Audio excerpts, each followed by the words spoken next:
I'm Steve Evans. Well, get ready for some more helmet, hammer, and strap, stretch, and colossal collisions from the world of motorsports. But before we begin, let's acknowledge the rules makers and the car constructors who made it possible for the drivers you'll see to indeed walk away. You ready? Good. Roll tape. Let's pick up the action at the 1991 NHRA Gator Nationals in the Funny Car semifinal. Now, some of you see John Force up there in the far lane and think, oh boy, another forest fire. This time it's Tom Hoover in the near lane, launching a body and finishing the pass al fresco. Adding insult to injury, Force won the race by inches. Our far-end camera has a good view of that blower sitting slightly off to one side. It's difficult for the layman to appreciate exactly how much that kind of explosion costs. In this replay, you can see the force of the blower explosion, which causes the body to immediately unlatch right there. As air gets underneath, the fiberglass skin disappears in a hurry.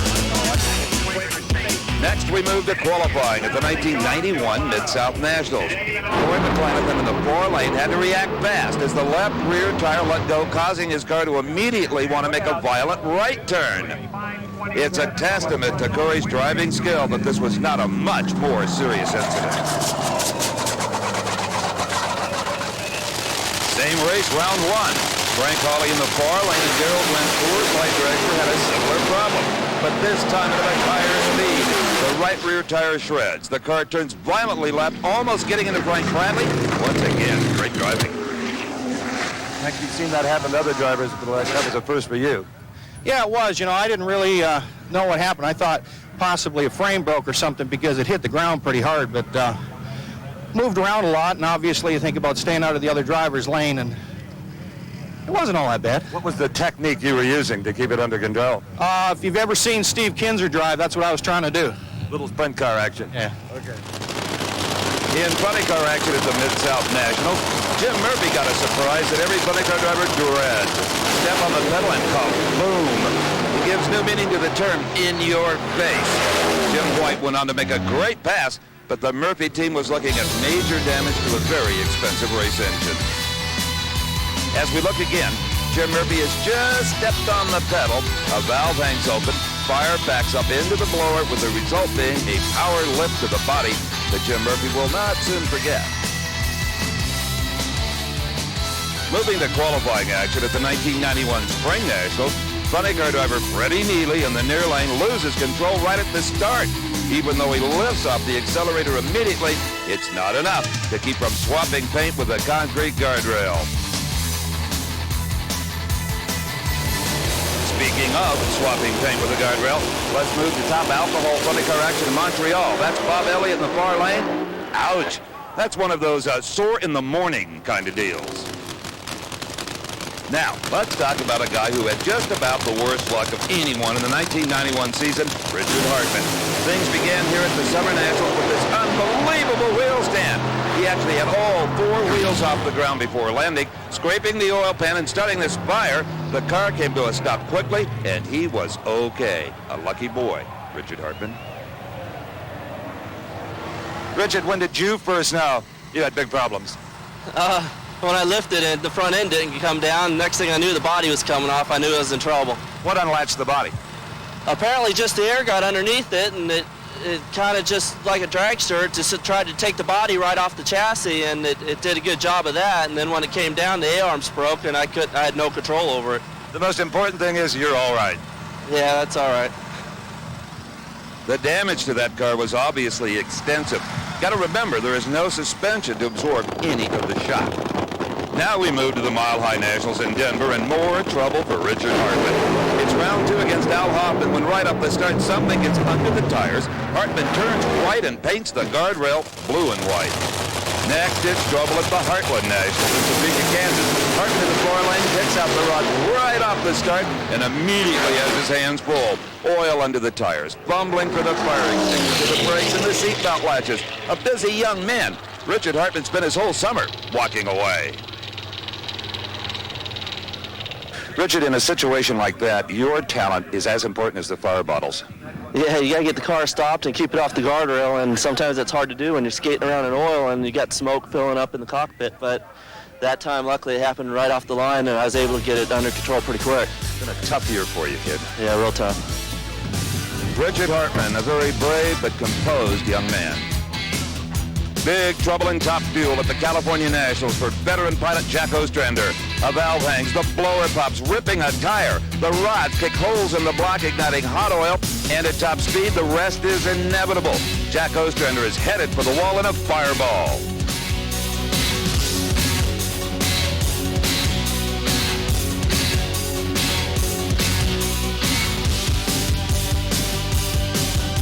Although Jack was apparently not seriously hurt, the NHRA safety safari took no chances and gingerly extracted Ostrander from the smashed car. He is awake and alert right now. He's conscious. He seems to be pretty well oriented. He's got superficial burns on his face. Also, there are some burns on his right hand. His vital signs are good. His blood pressure is good. His pulse is regular. And he's being transported by helicopter now to a local hospital. And he was unconscious for a while, so he'll have to have some head injury examinations and also for neck injuries and that matter. But I think he's going to be okay.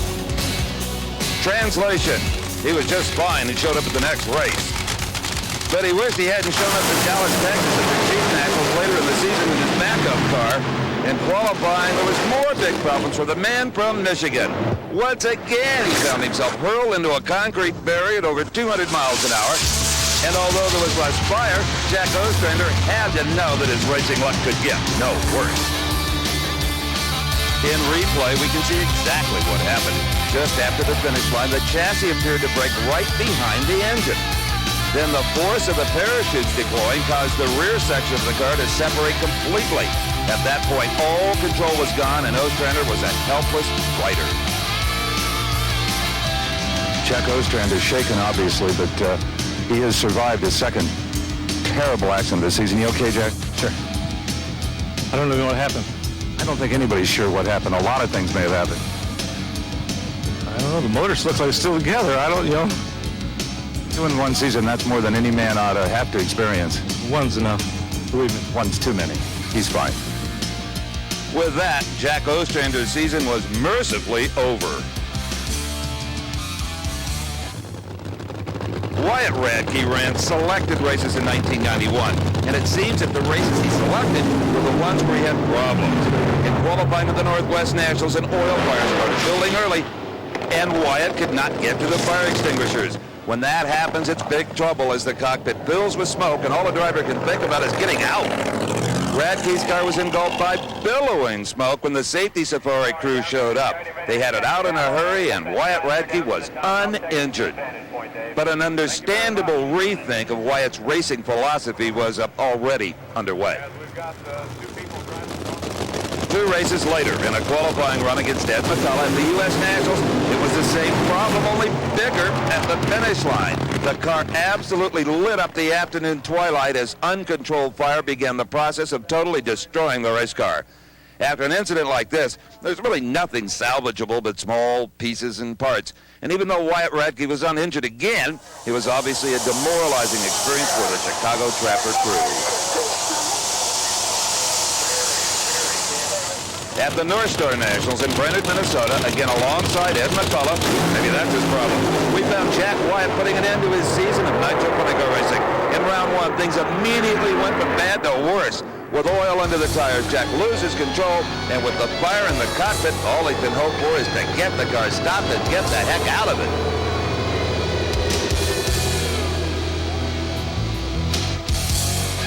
In this replay, I think we can see what happened. With a hole in the engine block, oil gets under the tires. That puts it into the wall. And then the oil ignites on the hot headers right there.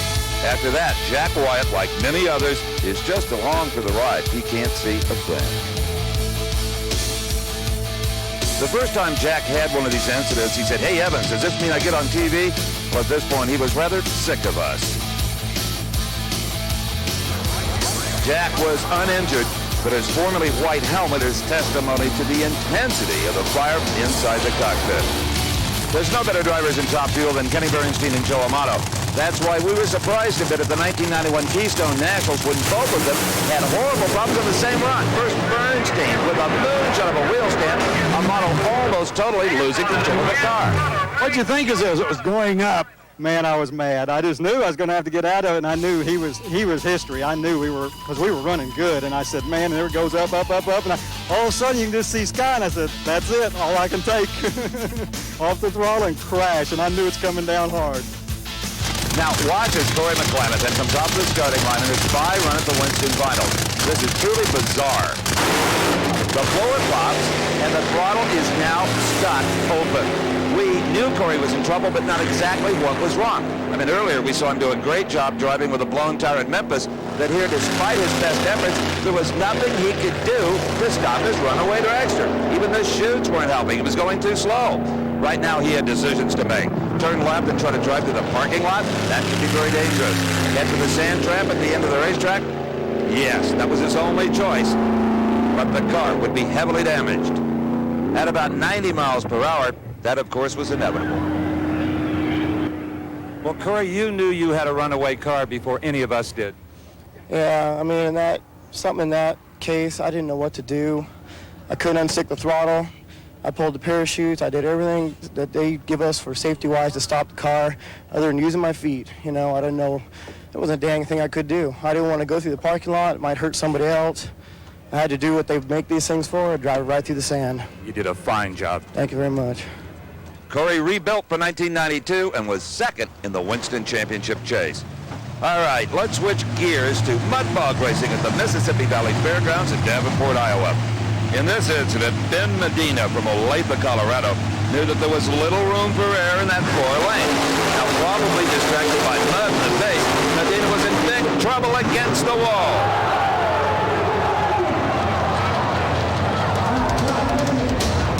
Medina took a tremendous physical hit in, for mud bog racing, a very high-speed crash. As we look again, those white barriers against the concrete fence are called JoJo blocks and are water-filled. They probably prevented this incident from being worse than it already was.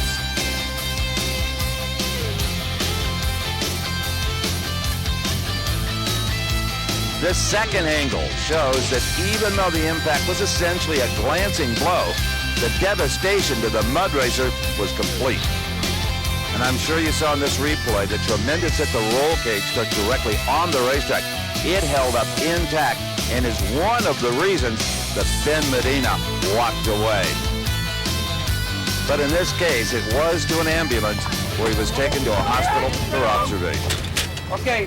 Sedalia, Missouri, and the Missouri State Fairgrounds was the site of this incident involving Chris Fadling from Dade City, Florida.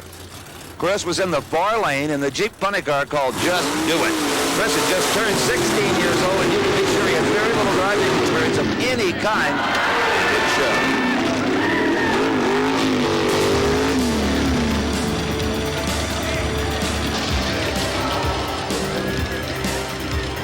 The roll cage remained intact, and it was just a matter of loosening the safety belt for Chris Fadling to walk away.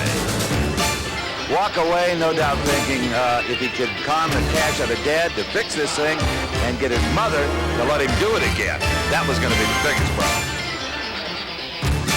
In this replay, we can see that Chris Fadling is badly beaten by Jim Banford in the near lane.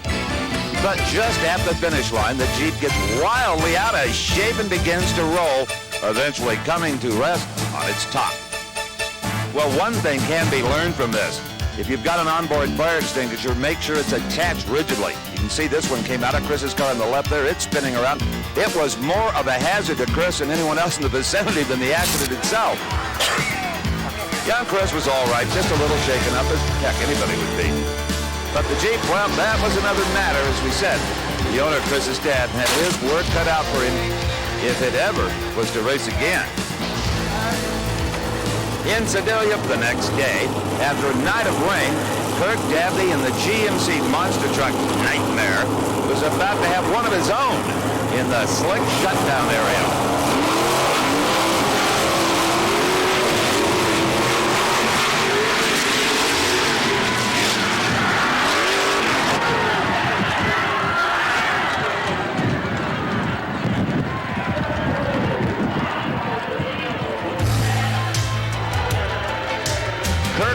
out of the truck uninjured, having taken one of the wildest rides in his young career. In this replay, we can see that initially the truck gets completely over on its side. It's all over, you say. But miraculously, Kirk Dabney almost saves it by applying power at exactly the right moment, overdoing it slightly, however. The next thing Kirk knows, he's on his head for good. Army Armstrong, talk to him. Kirk, first of all, are you okay? Yeah, Army, I'm fine. Okay, you high-sided it back in the throttle. It looked like you're going to be able to pull it out, but it just didn't work for you. I'm relatively new, so we're not really sure what happened. We're going to have to take a look at the replay and see what happened. We're pretty upset that we turned the truck over, but we'll be back. As this second angle shows us, we can see that Kirk almost gathered it up. Right there. The new guy almost saved the day. The summer of '92 is one old pal and publisher of popular hot rodding magazine, George Elliott, will never forget. A regular at the wheel of Roger Gustin's jet car, George thought this would be just another exhibition run at Indianapolis Raceway Park, the Super Chevy Shootout. But at 263 miles an hour, things went terribly wrong.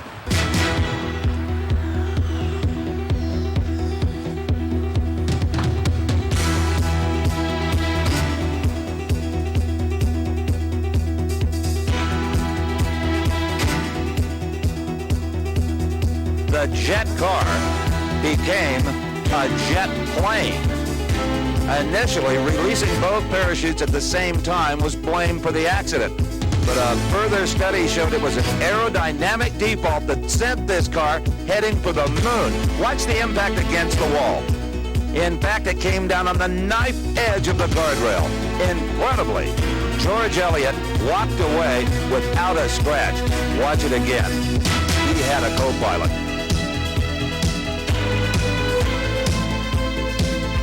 A veteran of a lot of risky pursuits, including motocross motorcycle racing, this incident, as George told me, convinced him it was time to stick to publishing.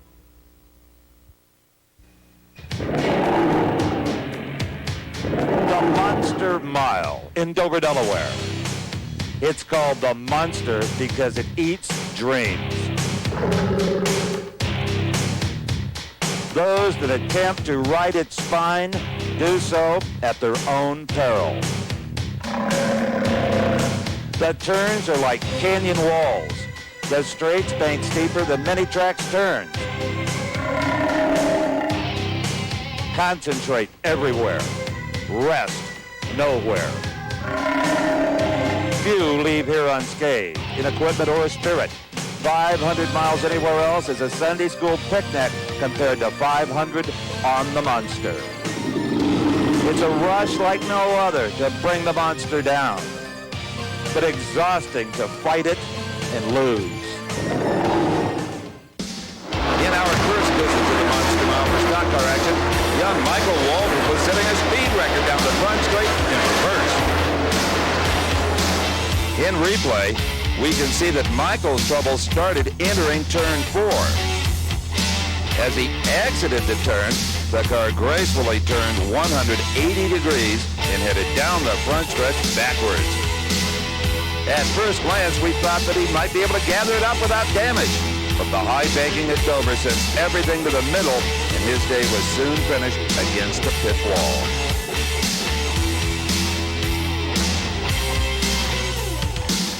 In this next incident, Dale Jarrett in the 21 car had a common problem at Dover. Having made contact with the outside wall in turn 2, the car immediately heads to the inside wall where even more damage is done. From this angle, we can see that the momentum coming off of turn 2 is enough to keep a car that's in trouble spinning out of control, making multiple contacts with the inside wall, and doing severe damage before it comes to rest inevitably at the bottom of the track. Dale Jarrett's day was through. His car towed to the garage, and to say the least, he was not happy with the driving style of certain other competitors.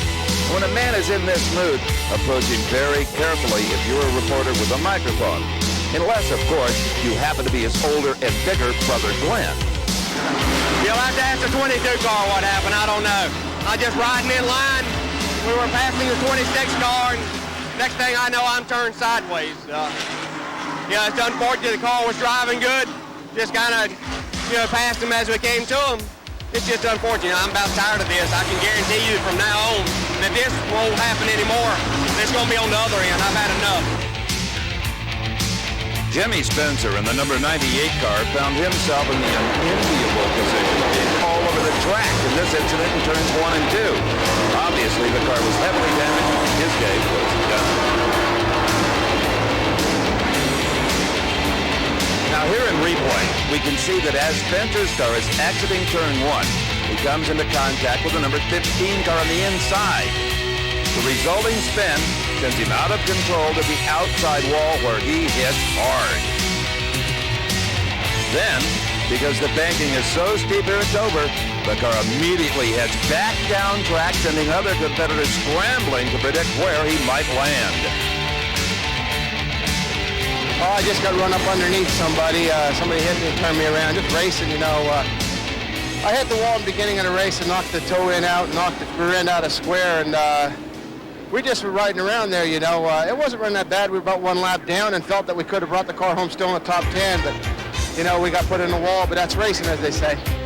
Once again, it's turn 2, and this time, Derek Cope is the victim. Losing control as he exits the turn, the car hits the outside wall hard, and according to the laws of physics, is immediately pulled by gravity to the inside wall, where insult is added to injury. As always, everything is to blame but the driver. We got to change the tires. The car was a little loose getting in the corner on that set of tires, and I just hit one of those seams that cracks in the racetrack. All the rubber built up on it, the car got sideways, and I caught it, but I just couldn't get the Field Chevrolet out of the wall. When we returned to Dover in the fall of '91, nothing had changed. Mark Martin was destined to repeat Derek Cope's misfortune from the spring. Now, our Diamond P crew has been coming here since 1983, and we know maybe more than anyone how deserved this track is of its nickname, the Monster Mile. But hey, whoever said it was supposed to be easy? Just ask Rick Wilson, the driver of the number 8 car. In turn 1, he felt the bite of the monster with the help of the number 90 car of Steve Perry. I tell you what, the sticker group was running good. We were just cruising along, and the lap before that I felt a vibration, and I just come by pit road and called him. I said, I think I got a wheel broke. I'm going to slow down and come in, and I just started slowing down, and the wheel passed me, or something. It broke and went straight on into the fence hard. I mean, that's hard as I hit in a long time, but, I'm okay. I hit hard. It rung my bell up. I want to tell my wife and my family I'm okay. Sticker group was running good, and it's just a shame. So you felt the vibration, and you were going to try to do something about it the next lap then? Well, no, I'm luckily I had slowed down. I had got out of the throttle way early because I knew something was wrong. I mean, I didn't even run down in the corner hard. If I had it, it would have been bad. So just luckily I felt it, and I got slowed down a little bit because when the wheel broke, it tore the brake rotor off, and I didn't have no brakes. Now, as in every form of motorsports, oil on the track is a recipe for disaster. Just ask Alan Kulwicki, Rusty Wallace, and last but not least, Dale Earnhardt. Alan Kulwicki in the white number 7 car had been running second well into the race when his engine let go in turn 1. After hitting the outside wall, Dale Earnhardt guessed right in avoiding Rusty Wallace, but wrong in avoiding Kulwicki, and was left with a severely damaged race car.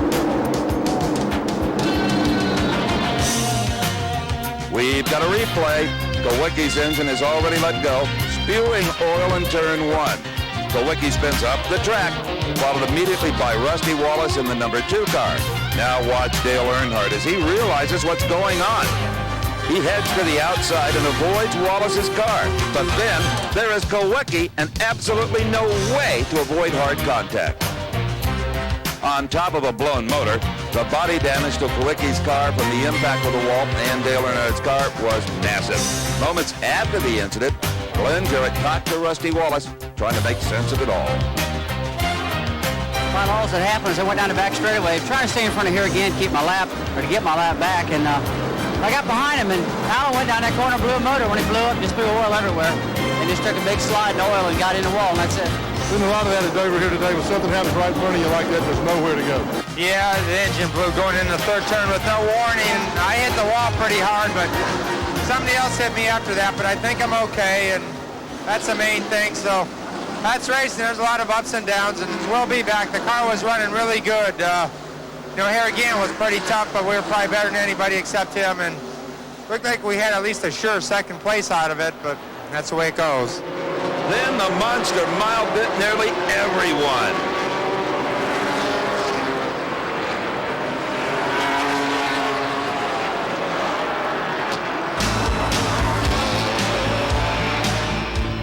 That may have looked like a bunch of toy cars, but believe me, they were real.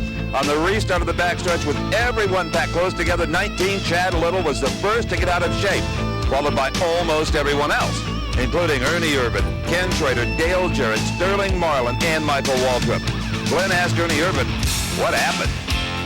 Well, I'm not real sure. I was just stuck in between Dale Jarrett and Sterling Marlin, and I could just see something start happening up in front of us, and we all got together and just started spinning, but I'm not real sure what happened. Not a whole lot of room out there to miss anything, is there? You know, this track's got so much bank that you can't really dodge anybody, you know, because it's got so much bank on the back straightaway that it throws you down to the inside. And I got in the back of the 21, 22 got in the back of me, and you know, it's just a mess after that. How bad was your car? Can they repair it? Well, I'm sure we can repair it. It's going to take a while. It's got the trailer arms ripped out from under it. We were right behind it. You know, on restart, you just kind of got to give everybody a little bit of room because that stuff happens quick. We're all close together. And the 19 come up a little bit higher than he should have, and he got in the left front of the 11, got him a little crossed up, and then, you know, the 11 could have given him a little more room. It just, a lot happened real quick, you know, just if anybody would have given each other another foot every once in a while and then restart 60 laps into Dover, but it just one of them things. One of the biggest tangles ever on the Monster Mile. And you can bet that a lot of drivers will give their comrades just a little more room on future restarts. From Dover, we move 3,000 miles southwest to Phoenix International Raceway and the Copper Classic, where late model stock car qualifying 42 Alan Brown tested the integrity of the Turn 4 wall. He fought the wall and the wall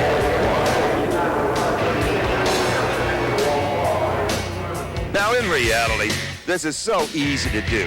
A driver wants to qualify well, so he finds himself getting into a fast turn a little too hot. Before he knows it, he's looking at the car's back end coming around. Reflexively, he locks up the wheels, and the rest is bent metal.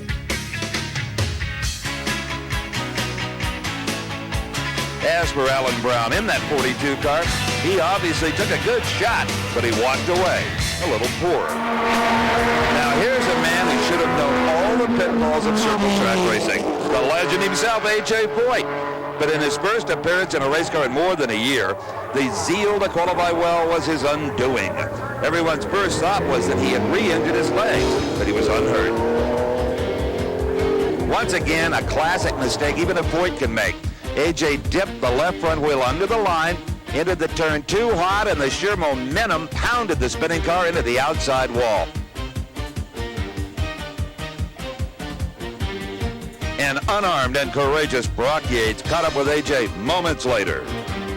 AJ, you know what? You're a national treasure. You know, we can't be fooling around with national treasures like that. You got to be careful. Everybody gets nervous when you do that. Well, you know, we was running pretty quick, and I was wanting to pole awful bad, and I was teasing the crew. I said, if y'all will gamble with the car, I'll gamble with myself. And I got in deep. The car stuck real good in 3 and 4, you know, on a practice lap, and just got in and just jumped on me and just got away from me. It's something I normally don't do, but we was wanting to pole awful bad. All right, from one legend to another, this one, John Force, has built his reputation on incidents like this one.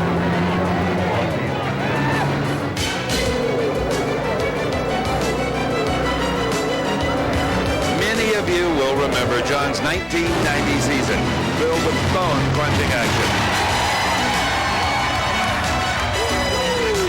And one horrific fire after another. He did indeed win the Winston Championship, but the trophy was displayed on top of a pile of smoking, melted parts. Do you think anything has changed? Not on your life. Come with me now to the 1991 Grand National in Montreal, where we begin the latest episodes of the continuing drag racing drama of John Force, unintentional stunt driver.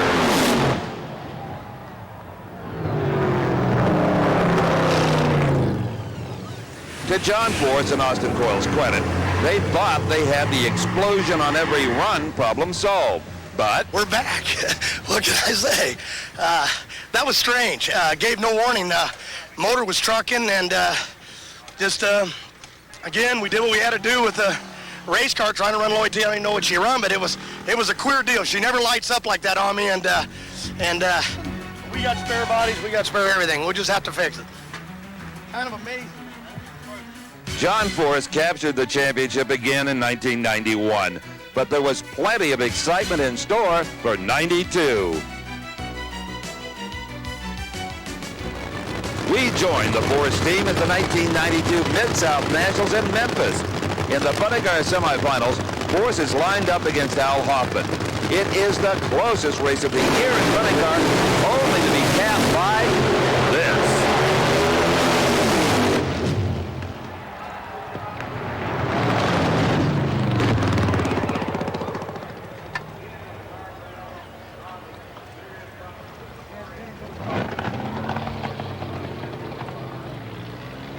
You have just witnessed the now infamous The Day John Force Saw Elvis crash.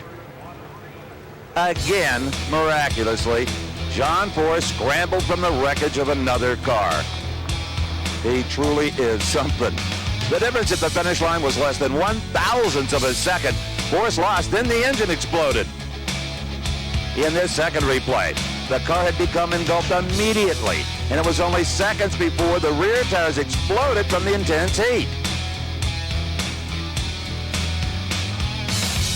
Now completely out of control, the car veered left and hit the guardrail. That's where he saw the king, with enough energy to dislodge the body. Thank goodness. Shedding the body was the best thing to happen because it kept the fire off of John and allowed him to escape the car when it finally came to rest. Here's my interview with John that was not seen on national television.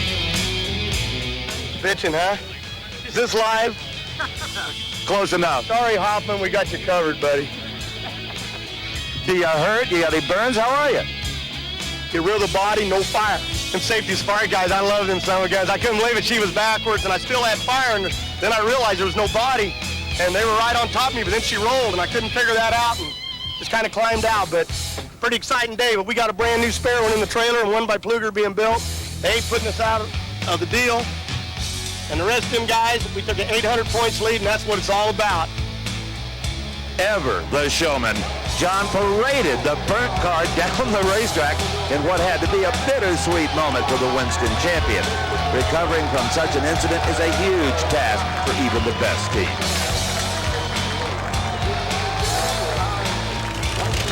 Later in the season, under intense pressure from funny car rival Bruce Pendragon, Force needed to win at the Craftsman Nationals in Topeka. Who was he facing? His arch rival in the McDonald's car. That meant only one thing: pull out all the stops. Force had Pendragon covered until the engine let go at half track. And the rest is pure John Force. Had him covered, never saw him, 800 feet or so. Thought, hey, here we go. We're on the way to that championship, but we welded our old hound dog. I told you we would. You did. We either win it or we'd do it. But my safety features, the stuff on board kept the fire off me. And just to Castrol and all my people at Oldsmobile and Jolly Rancher, I love you. We did our best. We ain't out of the points deal. We're just moving on to Dallas. That's all. If we lost, I don't even know why. You're a brave man, John. No driver and team has more raw intensity and guts than John Force. Now, what happened at Dallas? Stay tuned. Right now, let's divert our attention to the two-wheel racers. First, Supercross action from Bike Week in Daytona. Now, the start of any Supercross is a very tenuous situation. Talk about bunch up. One false move and, well, there's one now. Here's a battle for position on the treacherous temporary track in Daytona. Number 30, Larry Brooks, and number 23, Ron Tishner. When bikes come together, one of the riders is going to lose.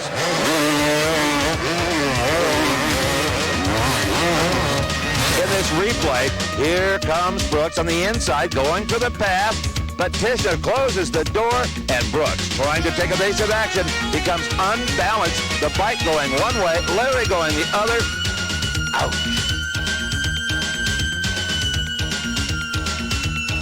Well, maybe we can get a clean start in this moto. They are all giving each other space. Not. And on the inside, 3 riders go down. Well, the rider on the inside gets the worst of it. He's not even on the track and gets caught up in the boundary markers in the hay bales. Two other riders are having their own coming together. It's not the way to win motos. I don't recommend it.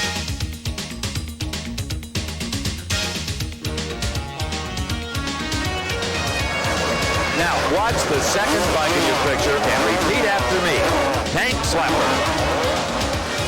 Yep, that's what it's called. And as you can see, the result of slapping one's tank is in no way pleasant. The rider here is number 67, Jeff Pastrana. And in replay, you'll see that he misjudges a small jump. And now with his body weight distributed all wrong, it is not long before he and the bike are separated. You American iron lovers will immediately recognize this sound. It's the Harley-Davidson Twin Sports Competition at Daytona. And here are number 17, Yvonne Duhamel, and number 10, Sean Higby, battling for position. Rule number 1 in this type of racing, never touch. Rule number 2, no matter what your psychotherapist may tell you, do not take your sensitivity to the track.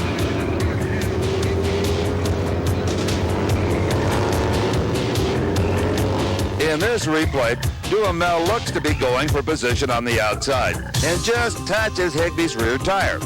This throws Higby off balance, causing the bike to go down, and there is nothing Duhamel can do except join the fray. Luckily, they both stay mostly clear of the tumbling bikes and walk away, or roll away in the case of Higby.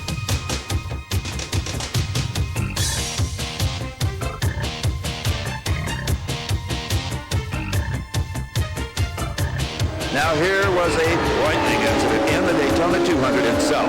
Number 34, Pascal Picat, had just left the pits and was coming back up to speed. When he began his lean into a slight left-hander, the new rear tire slid out from under the bike and immediately flipped Picat off of the bike with enough force to send him tumbling over 50 feet. A truly scary moment at Daytona.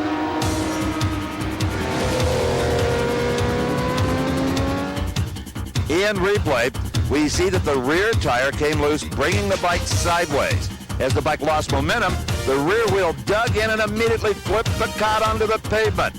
Luckily, he landed solidly on his back in the initial impact, but the tumbling across the infield was a violent experience. It tested all of the safety gear these riders wear. Now, it sent Pascal Picat to the hospital for observation. And believe it or not, he was pretty much okay. Medical attention was immediate, but we could all believe that Pascal Picat was in a lot of pain. Wouldn't you be?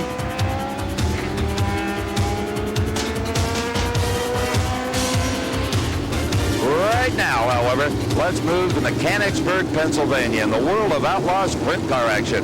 In open wheel racing, cars that touch wheels are in trouble, and that is exactly what happened here on this heat race restart.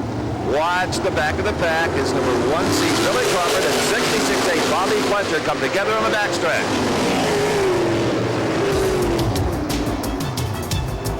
Nasty, nasty stuff, but typical of this kind of racing. In this first replay, we can see that the two cars do indeed touch wheels, just like the motorcycles did earlier. And when this happens, the results can go in any direction. In this particular case, both cars headed for the inside guardrail and hit it hard.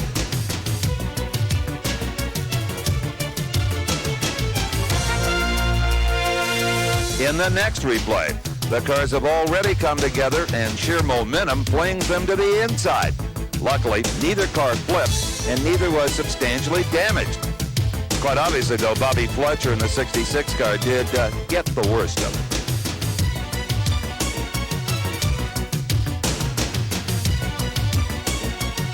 Okay, let's pick up some more monster truck action, this time from the Racine County Fairgrounds in Racine, Wisconsin. In the near lane is Colt Cobra in Snakebite. Off of the second jump, Snakebite is out of shape. He jumps the JoJo blocks and shatters a maintenance shed like an atom bomb. This isn't as good as the police cars exploding, but it's close. As we look one more time, it is obvious that Colt Cobra, brother of Shelby, has lost all control after hitting the second jump. He disintegrates the water barrier, leaps the snow fence in a single bound, proving that construction standards in Wisconsin are slipping. Colt, the rule of thumb in a sport, and we've always talked about it in the past, you get in trouble, you throttle up, and it pulls you out of trouble. Not the case today.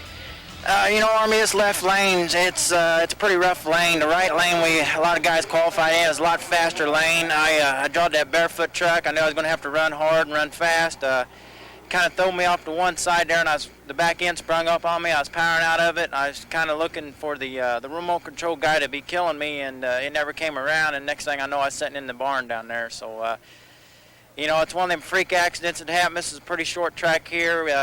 You got to have all your P's and Q's together when you're running out here. And, these boys are making it tough on me, but I'm going to keep struggling along here, and I'm going to be back. I can guarantee it. How on earth does Army Armstrong keep a straight face?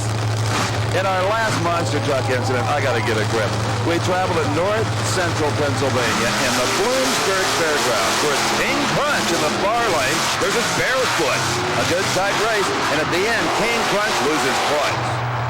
Scott Stevens cannot control the monster truck after the second jump, and over it goes.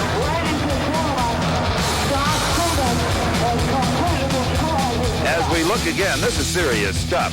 Coming off that second jump, the back end gets up sideways, and when it lands again, it literally flings the truck over onto its side. Scott Stevens never had a chance of pulling out of this one. The rollover obviously doing significant damage to King Crunch. And as always, Army Armstrong was right there. Scott, first of all, you okay? Yeah, it's pretty hard tumble. I've done it before, but boy, you never get used to them. And that one, it just lasted so long, and it hurt. Well, King Crunch is repairable, and we'll see it race another day. We're gonna pull it over. From Monster Trucks, let's return to the Monster Mile in Dover, Delaware for more stock car action. You'll remember earlier that we saw Gary Cope crash here in 91. Well, obviously 92 was not any better. Harry Tangles from the car of Wally Dollenbach Jr. Extensive damage being done to both of those automobiles. In this unique replay, you can see Wally Dollenbach hitting the wall coming out of turn 4 and immediately collecting Cope, turning him right into the pit wall. What a shot! Cope takes, followed immediately with another from Dollenbach. The impact sends them both spinning along the fence, coming to rest together in mangled heaps. And need I tell you, the camera that captured this was a fixed position robotic.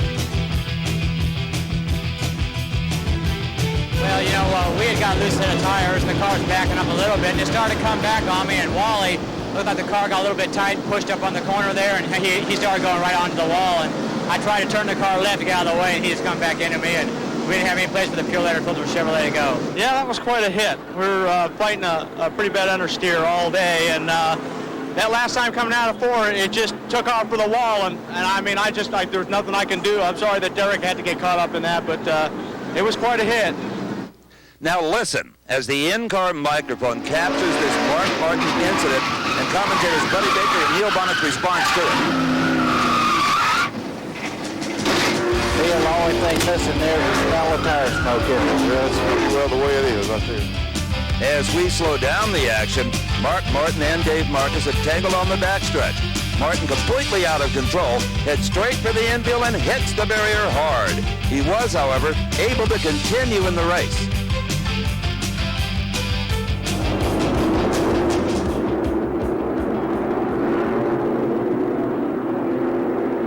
Now we move to the high-revving V6 cars on the Monster Mile to see if they fare any better. As you can probably tell, these guys give each other a lot more room than the V8 cars.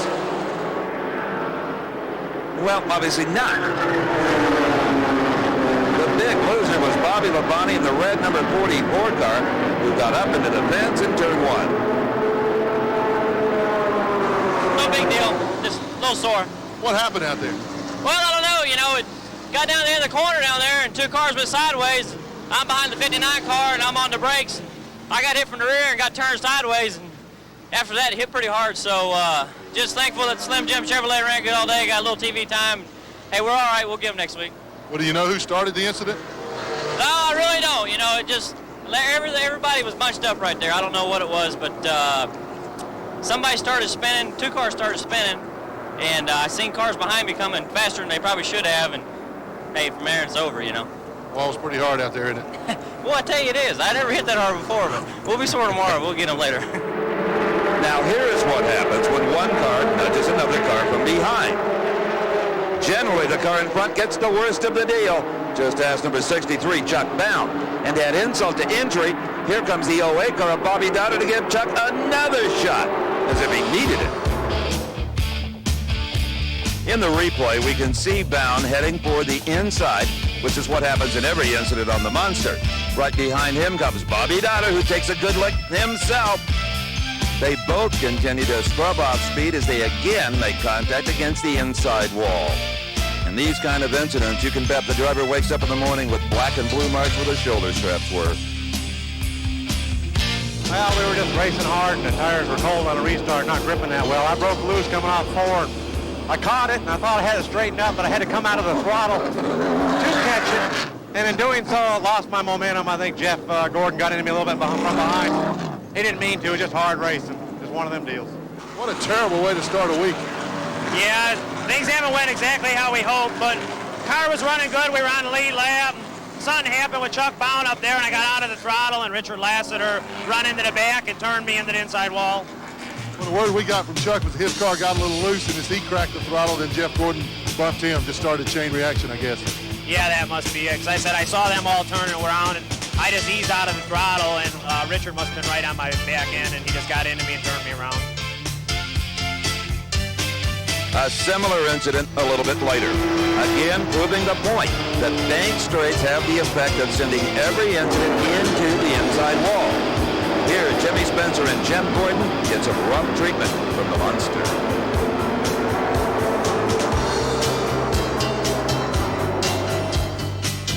As we look at this incident again, it is textbook Dover. Jimmy Spencer gets turned around coming out of turn 4. He makes contact with the outside wall. Immediately, every driver has to know where he's going, to the inside. Most of them get out of the way, but not Jeff Gordon in the white number 1 car. They immediately come together, and to the fence they go.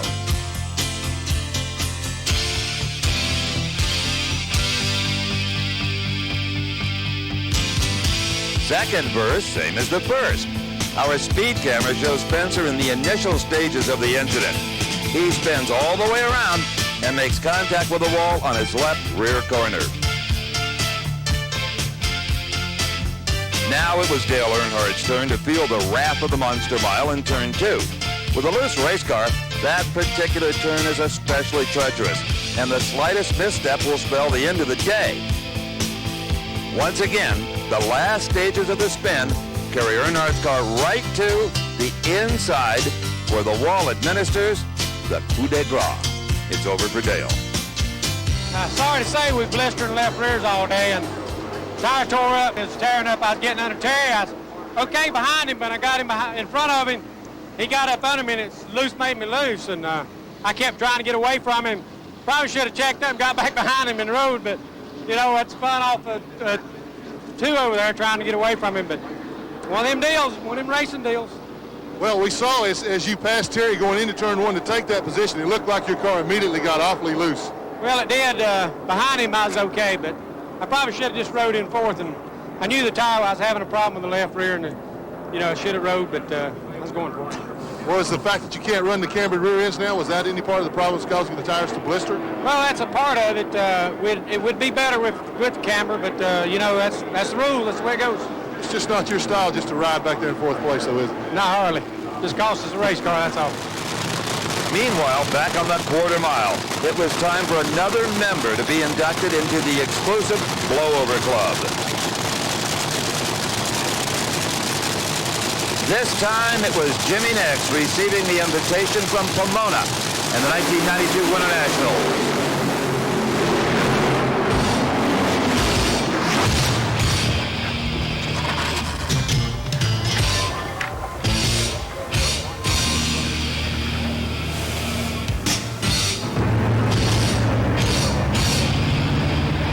This particular blowover was one of the worst ever. Jimmy was at full power and speed, and it happened with such violence that most of the car disintegrated, with the engine bursting into flames as it hit the concrete. Just like a dart, the heavy end came around to the front, and as he came past our camera, it was obvious that this was a very serious incident. Flames engulfed the driver's compartment.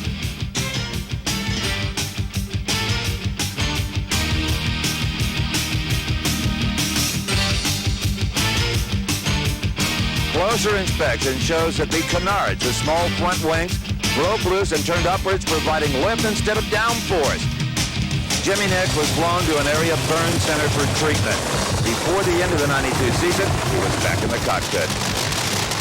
Veteran driver Michael Brotherton came to the Winter Nationals as the new driver of the Darrell Gwynn Top Fuel Extra, and in round one promptly had problems that called on all of his experience as a professional driver. Brotherton on the far side of the racetrack.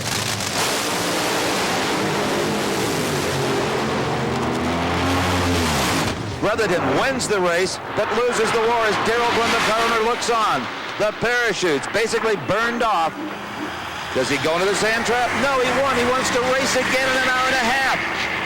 Almost saves it. Michael, you almost pulled it off. You almost save it. I mean, I knew we won. I don't know what happened. It come apart in the lights. Chutes burned off. Yeah, well, Ronnie said they come out, but they just fell on the ground. They were wadded up. I tried to get it to slide to a stop so we could race next round because I saw the wind light come on and a lot of fire in the cockpit. I don't know. It's a little tweak. It ain't broken, too. We got A-frames in the trailer. We might give it a shot. Well, that turned out to be adrenaline speaking on the behalf of Michael Brotherton. The team was unable to fix the damage, but exactly the opposite was true when the Drag Racing Series moved to Seattle in the Northwest Nationals. In qualifying for that event, Brotherton was involved in one of the most bizarre top fuel incidents of the last few years.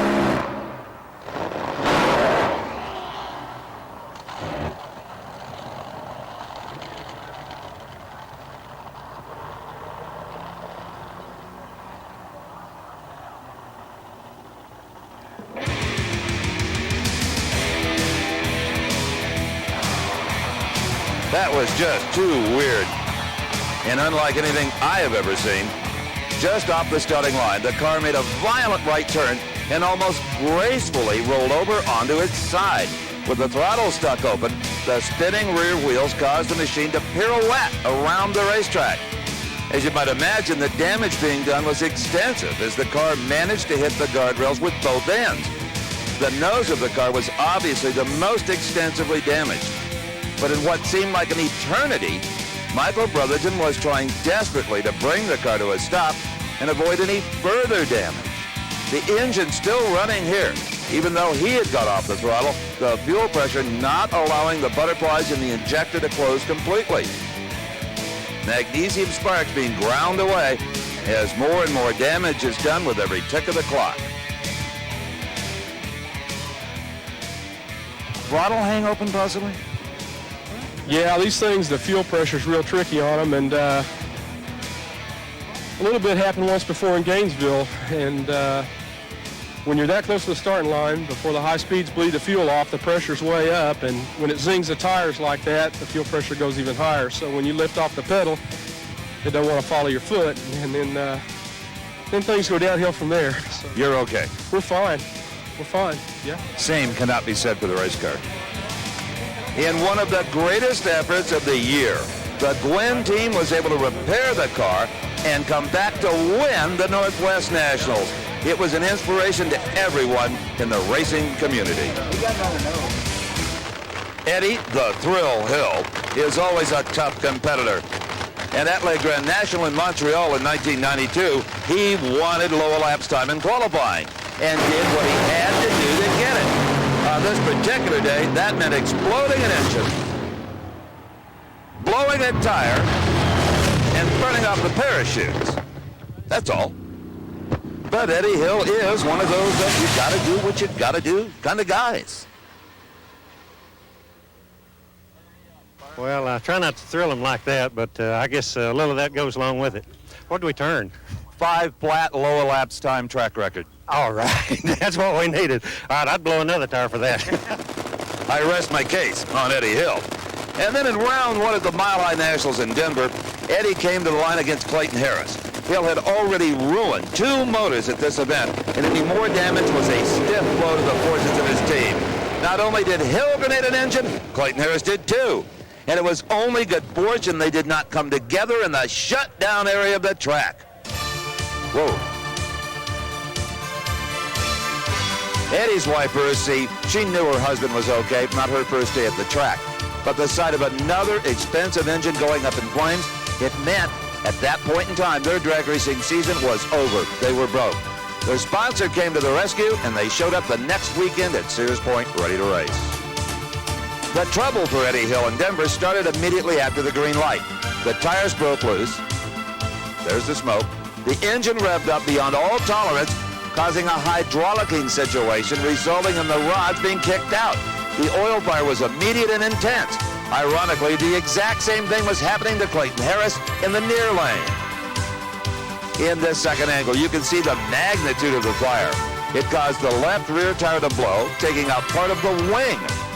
Now, this combination of disasters resulted in big control problems, causing Hill to veer all over the racetrack. No, we're not going back to John Force yet. This is about Gary Clapshaw in the Fuelish pleasure car in the far lane. At half track, he hydraulics a motor with the predictable fiery results. Good driving on the part of Clapshaw kept the damage to a minimum.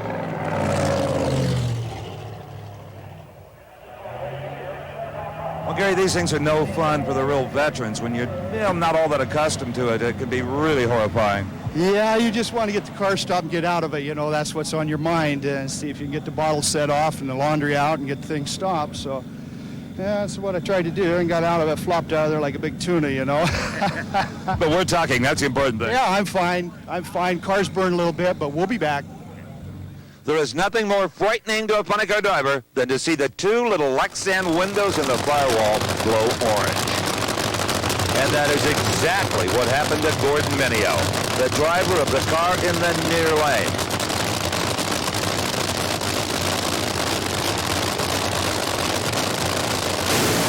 Just off the starting line, the problems for Mineo started, and it didn't take long before they were big problems. Gordon could not seem to get the fire bottles triggered, so the flames began to engulf everything, including the cockpit.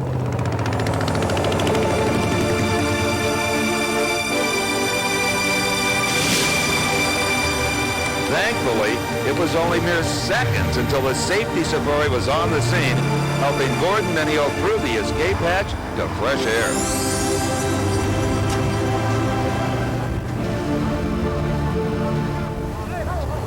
It was not even half track before Gordon Mineo's car was on fire. It was literally a matter of milliseconds until the fire was everywhere. Obviously focused on getting the car stopped, Mineo was unable to trigger the fire extinguishers. This allowed the fiberglass body to become fully involved. Gordon Mineo was lucky to walk away from this one. Well, that escape hatch, now we know why they're in there. Tell you what, if you just stop and think and you use your head in there, undo your belts, undo your safety hatch, come on out. Don't panic. Don't panic, most people do. Words to race by. The 1992 Chief Nationals in Dallas are going to need a chapter all of their own here in And They Walked Away 3 in order to tell all of the stories. First, veteran Gene Snow had not been to a race in 6 months and was here in front of his hometown fans when the very unexpected happened. A blown tire destroyed part of the car's wing and put Gene into the wall before he had a chance of getting his car under any semblance of control. The resulting small fire underneath the car made getting out of the cockpit of utmost interest to Gene. He was unhurt. But a word of advice, if you're going to sell your race car, bring it to the track and leave it on the trailer with a sign. Gene Snow didn't, and it was no longer a clean one owner. In this angle, we can see that the destructive power of a cut-down tire can do extensive damage. Here, the left side of the wing is disintegrated, and as we've seen before, a car in this condition takes a violent turn into the closest guardrail. One of the most interesting things about this crash is how the integrity of the driver's compartment held up. Watch it crush and absorb the shock. Gene Snow is more mad than hurt, I think. Gene, you all right? Yeah, you're exactly right. I never did see Pernome, and I don't even know what happened. Did it blow a tire? What happened? Apparently about 1,200 feet, it looked like a left rear tire. Something happened to it. Gummit, I've never, you know me, I've only been in one little crashing with these things. That thing was doing all this stuff. I said, hang on, Snow, what are you going to do? I even turned the fuel shutoffs off. It's unbelievable. It didn't hurt me. We're glad of that. Thank you. I appreciate the concern, everybody. Now, we don't need yet another member of the Blowover Club, but we got one at Dallas nonetheless.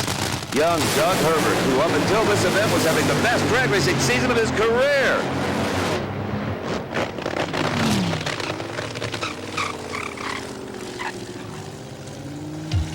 Having seen all that fuel spewing from the tank, Doug Herbert wants out of that car.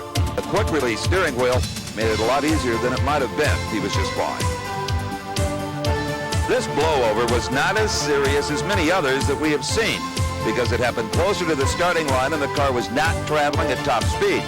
A blowover, however, is a blowover, and Eddie Hill is the only driver ever to fix a car that has been through one of these.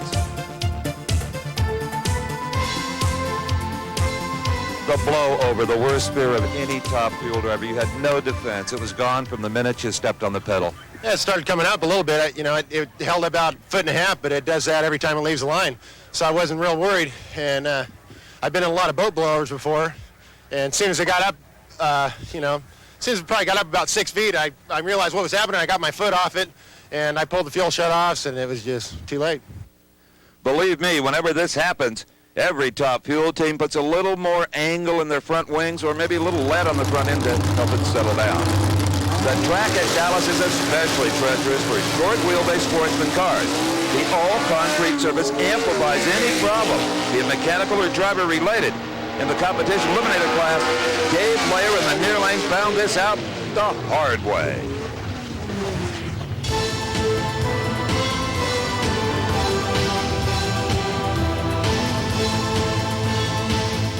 As we look again, for unknown reasons, the car took a sharp right turn just past the finish line. The scary part was that the machine hit the guardrail directly on the roll cage.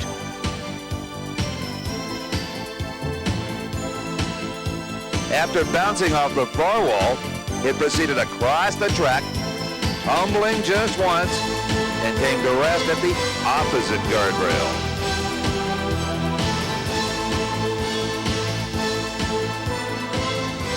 The safety crews had seen the intensity with which the car hit the first guardrail, but it was only a few moments until Dave Blair appeared from the door of his destroyed machine. Some of you may remember this 1990 crash involving Mark Oswald, the driver of the Candies and Hughes machine in the far lane.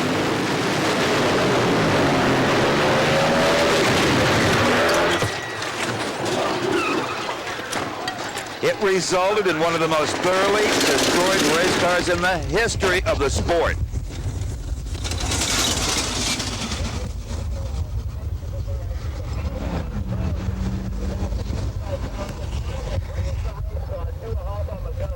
But all of the safety equipment worked, and Mark walked away.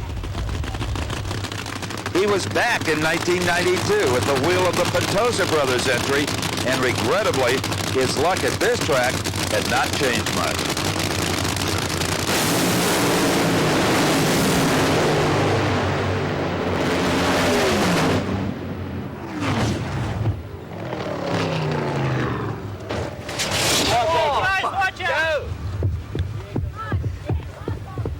Well, I have the best news of the day. Mark Oswald is okay. His second fiery crash of the last 3 years here at the Texas Motorplex. You are okay, Mark.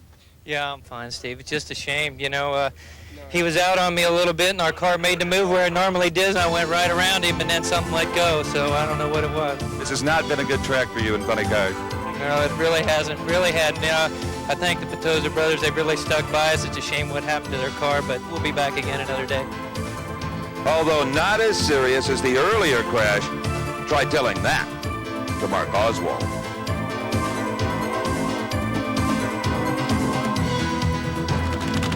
Now, continuing the John Force story. Here is what happened at Dallas in 1992. Cruz Pedregon had the points lead, and Force needed to win at Dallas to have any chance at all of taking his third championship. And who did he beat in the final? You guessed it.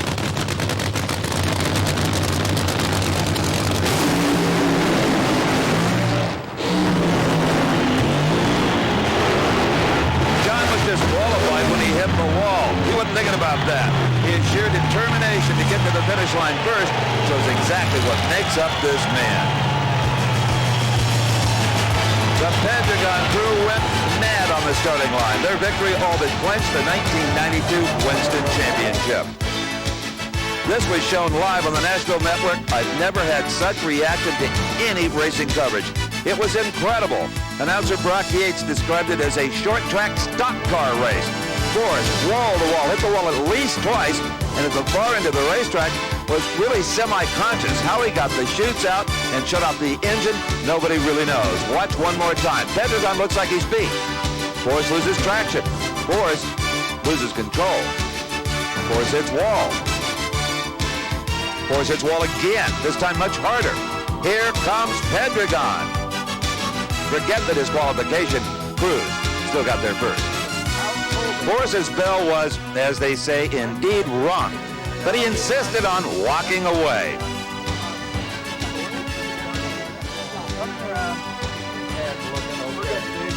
All right, John's all right. Okay. Moments later, John was seen joking with top field winner at Dallas, Ed McCullough. With his championship all but lost, John Force came to the 92 Winston final still ready to do battle. And in qualifying, he was trying to run a world record time. But when a team tries to do that, the unexpected is almost always the end result. Force in the near lane.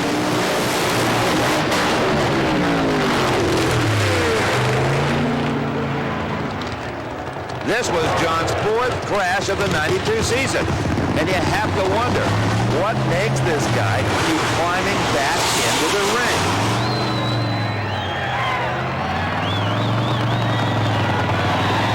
Here's why. Hey, she left. We're trying to run a fairly good number, and throttle just, it smoked the tires and went to pellet, and the throttle hung wide open. It's just one of them things that happens. It's a different body on the car. We did run it at Phoenix, but we ain't out of this race. Cruz Pedregon's horseshoes are holding, obviously, but we got another car in the trailer. We can get back, fix this one maybe, mainly get back in the game for the fans, because that's why we're here. The money's dead. It's over unless we win this thing, and we're going to try. Had Sigmund Freud ever met John Force, he would have rewritten all his books before he killed himself. Force is a one-off. And we close this chapter of And They Walked Away 3 with Gordon Mineo at the 1992 Winston Finals. In one of the stranger incidents we've seen, Gordon managed to blow both rear slicks at the same time, immediately turning a sedan into a roadster. There's no interview with Mineo because all he had to say when he got out of the car was, "That's the damnedest thing I've ever seen." As we look again, within less than a second of each other, both rear tires were cut down. And as we've seen before, the destructive power is enormous. Here, shredding the fiberglass body as if it were paper mache. So, last but not least, Gordon Mineo again walks away from a nearly destroyed race car. 4, and they walked away 3, and all of us at Diamond P Sports, I'm Steve Evans. So long, until next time.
Want the best seat in the house for motorsports entertainment?